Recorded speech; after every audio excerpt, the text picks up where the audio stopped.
God will never take something away from you without the intention of replacing it with something much better. Trust that God will put the right people in your life at the right time and for the right seasons. God's plan is always the best. Sometimes the process is painful and hard, but don't forget that when God is silent, He's doing something for you. Romans chapter 8 verse 28 says, "And we know that for those who love God, all things work together for good, for those who are called according to His purpose. See, I am doing a new thing. Now it springs up. Do you not perceive it? I am making a way in the wilderness and streams in the wasteland." Isaiah chapter 43 verse 19 says this. Now, with these promises, I want you to remember that God will never take something away from you without the intention of replacing it with something much better. So whatever didn't work out for you as planned, this is God's own way of saying, I've got something much better. Proverbs chapter 12 verse 23 says, "Be sensible and don't tell everything you know." When you walk with the Lord, He gives you visions.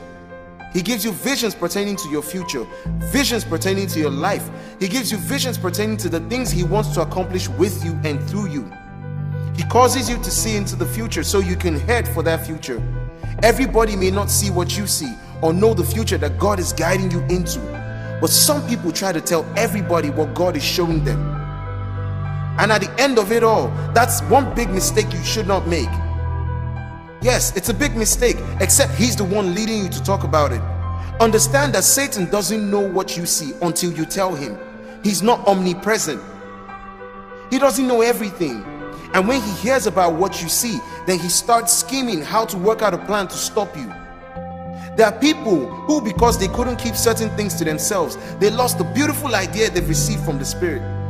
And once they got the idea for something, they started telling people about it, and Satan got wind of it. And guess what he did? He devised the means to stop the idea from materializing. Don't ever give him that chance. If there's one thing I've learned to accept, is that people come and people go. Friends you may have made in the past may no longer be around. People you expected to stick around may have left you, and you ask God why. But get this, we serve an orderly God. He doesn't just allow things to happen because He always seeks the best interest of His creation, and He allows things to happen for a reason. So here are 5 reasons why God may remove a certain person from your life. The first one could be to fulfill His divine plan. God's ultimate plan is that we live forever with Him in His kingdom. And when we give our lives to God, we're giving Him permission to do His will in our lives. Therefore, anything or anyone that comes in the way of fulfilling God's plan in your life, He will remove. Jeremiah chapter 29 verse 11 says, "For I know the thoughts that I think towards you, saith the Lord, thoughts of peace and not evil, thoughts to give you an expected end." The second one could be, they may be toxic. There are many toxic people in this world, and you may encounter some of these people every day and not even know it. They may secretly hate you or become more and more toxic as time goes by. We can only see what people allow us to see, but God sees the heart. He sees all of the secret thoughts and conversations that others may have about us. God knows exactly how much we can bear. Therefore, He may remove someone from your life in order to protect you. 1 Samuel chapter 16 verse 7 says, "For the Lord seeth not as man seeth, for man looketh on the outward appearance, but the Lord looketh on the heart." The third reason may be that this person is needed somewhere else. Now, God may remove someone from your life because that person is needed elsewhere. Now, this may be a very difficult thing to understand, especially if that person was a good friend or a romantic partner. Remember, God has a plan for everyone's life, including that person. God's plan might take them away from you, but understand that everything happens for a reason. They may need to fulfill their God-given purpose elsewhere. And Moses went and returned to Jethro, his father-in-law, and said unto him, "Let me go, I pray thee, and return unto my brethren which are in Egypt, and see whether they be yet alive." And Jethro said to Moses, "Go in peace." The fourth reason, they may not be right for you. Oh, and I can relate to this. Sometimes God removes someone from your life because he or she isn't right for you, or the timing isn't just right. God may decide to unite the both of you in the future, or he may not. God sees the beginning and the end. We may question why God will allow a perfect man or woman to walk out of our lives, but God knows us, and he will only allow things to happen in our lives that are in accordance with his plan. And we know that all things work together for the good of them that love God and to them who are called according to his purpose. And the fifth reason, God has better things in store and he wants to bless you. Sometimes we hold on to things thinking that this is the best life has to offer. We have no idea what God has in store for us. We sincerely do not have an idea what he has in store, and he's just waiting for us to trust him so we can pour out those blessings. But as it is written, eyes have not seen, nor ears heard, neither has it entered into the heart of man the things which God has prepared for them that love him. And when we place our lives in God's hands, we can rest assured that he's protecting us. And even when we choose to do the opposite of God's will, he's always trying to get us back on the right track. He loves us too much and he doesn't want to lose us. We're that precious to God. And when we understand that everything happens for a reason, it is easier to learn lessons from our experiences. For example, that person may have left because of something you said. Now you can learn to better control your tongue.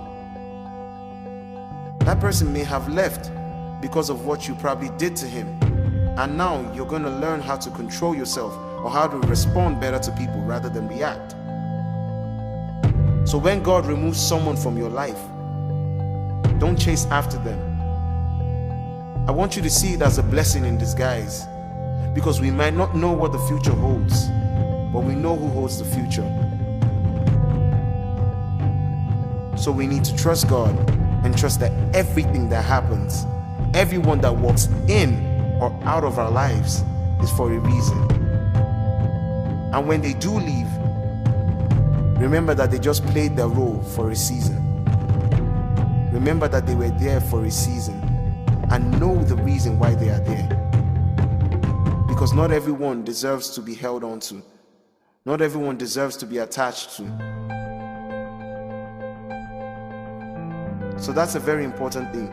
We need to know the place of people in our lives, and we need to treat them accordingly. There are friends for a season.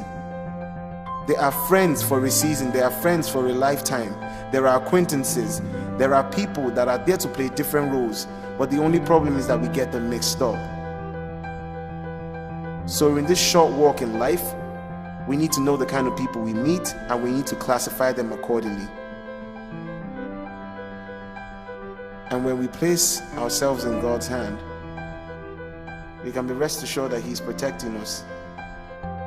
You know, even when we do the opposite of his will, even when we go against his will, even when we're trying to fight all hard, even when we're trying to fight and say, no, I don't want to lose this person, I don't want to lose him, I don't want to lose her, I don't want a case whereby I'll have to put myself out there again.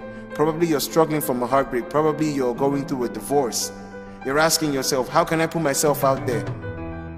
How can I find someone else that's like him? How can I find someone else that's like her?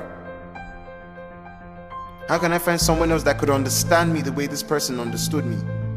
Well, I have good news for you. There's not just one person for you. For every one person that leaves, God has 1,000 people to bless you. God has 1,000 people to uplift you. God has 1,000 people to strengthen you. God is our ever-present help, and he shows that through the kind of people he sends to you. So what do we have to do? We have to be conscious, and we also have to be cautious. We have to be conscious, and we have to be cautious of the kind of people that are in our lives. And if for any reason they finally decide to leave, just know that their part is done. Don't fight it. Just smile because it happened. So I leave you with these words.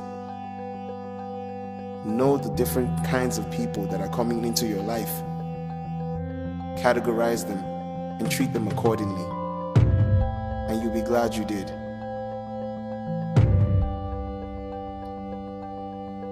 God bless you.